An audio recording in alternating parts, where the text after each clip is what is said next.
પીપળિયા ગામેથી ભારતીય બનાવટનો ઇંગ્લિશ દારૂ ઝડપાયો। બોટાદમાં પાળિયાદ પોલીસે નાઇટ પેટ્રોલિંગ દરમિયાન બાતમીના આધારે પીપળિયા ગામે મોટી કાર્યવાહી હાથ ધરી છે।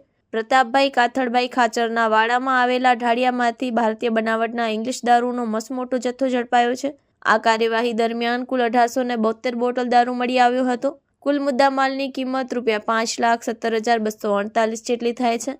આ અંગે પોલીસે વધુ તપાસ હાથ ધરી છે। રિપોર્ટ બાય વિપુલ લુહાર, બોટાદ। કચ્છમાં બાગાયતી ક્રાંતિ બાદ જળ ક્રાંતિ માટે તત્પર છે શ્રીનાથજી એગ્રો કોર્પોરેશન। ખેડૂત મિત્રો માટે ખુશખબર, ખારા પાણીમાં પણ થશે ભરપૂર પાક। સબમર્સિબલ પંપના ડીલરો, ઇરિગેશનના ડીલરો અને એગ્રો સર્વિસ સેન્ટરના વેપારીઓ માટે બહોળા વેપારની સુવર્ણ તક એટલે કશ્યપ એન્ટી-સ્કેલ સિસ્ટમ।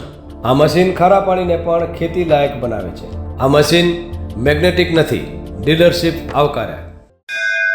મોંઘું બિયારણ વાયું, સારું ખાતરય નાખ્યું, પણ આ ખારા પાણીને લીધે પાકનો ઉગાવ નો થયો તે નો જ થયો અને ઉપજય નો નીકળી। ભલા માણા મૂંઝાય છે શેનો? ખેતરમાં લગાવ કશ્યપ એન્ટી-સ્કેલ મશીન, જે ખારા પાણીને બનાવે ખેતી લાયક અને ફળદ્રુપ જમીન સાથે આપે મબલખ પાક। સંપર્ક Shrinathji agro corporation, Prahlad Nagar road, SJ highway, Ahmedabad.